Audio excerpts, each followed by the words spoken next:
We are constantly learning new things during this COVID-19 era. Distance learning for families is certainly one of them. That's right. We wanted to know what parents are having difficulties with so we could have a straight talk with Risa and Edwina. Time for some straight talk about distance learning and some of the challenges that so many families are facing right now. We are with Risa and Edwina of Ho'oko LLC to talk about this. And this certainly has been a problem that is facing so many families. Let's talk about some of the challenges and the mental struggles that are involved with distance learning.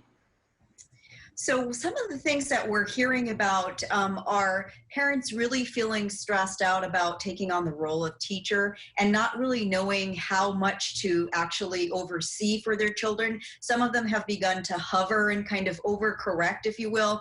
And so what we're seeing is a lot more tension between children and their parents because children don't want to take the correction from their parents, and parents feel an obligation to really make sure that children are learning. So that's been a difficult thing. And on top of that, some parents are still working from home, so the balance between working from home and navigating distance learning has been incredibly difficult. And this is creating a lot of stress for families. And Edwina, I want to ask you this because different families, there's different mixes of blended, who's doing. What type of distance learning statistics are we seeing right now? Well, Tanya, according to the Census Bureau, they actually found recently in their study that 93% of families with school-aged children in the season time are actually doing distance learning. In that, though, the survey was kind of interesting because they actually found that families that have higher levels of income of 100,000 or more had more access, of course, to resources that helps their students and their children be successful in their learning online versus families that are making $50,000 or less. They did not have as much access to resources online, and they tend to use paper materials. However, in our state over here, we know that our Department of Education here, though, have been getting a hold of Chromebooks to help our students here to learn. So that's been very helpful. But even with that, though, Tanya, the struggle right now, though, is families are still having problems with internet usage, bandwidth, or even lack of access to the internet. And the longer this goes on, it seems like the stress level just continues to creep up. So what can we do to manage that stress and hopefully bring it down for all the families? A good idea is to really have a plan, to set aside a place that is distraction-free if possible and that a child could sit without other interruptions, and preferably away from other siblings sometimes and their parents as well, because that can become difficult for them to pay attention to. So that's one of the things.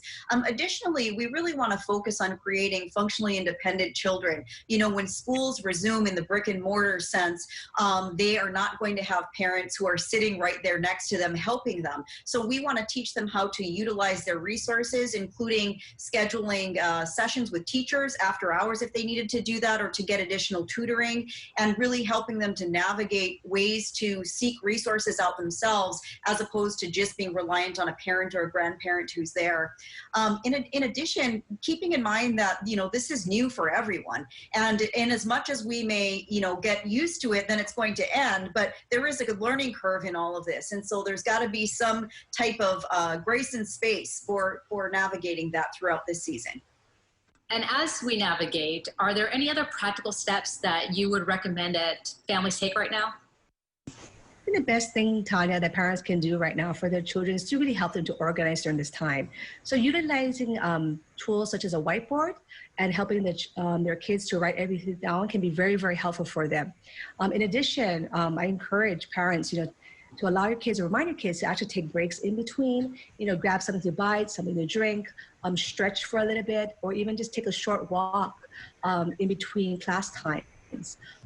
Also, a good investment would be blue block glasses as well too, to reduce down the glare from the screen as they are now online all day in school. And once all of that is said and done, when work is done, when school is done, as a family, do something fun, do something enjoyable when it's all said and done. So that way you can at least have the family can look forward to something at the end of the day. But really, honestly, Tanya, during this time, it's really having grace during this time period because it is new for all of us in this season.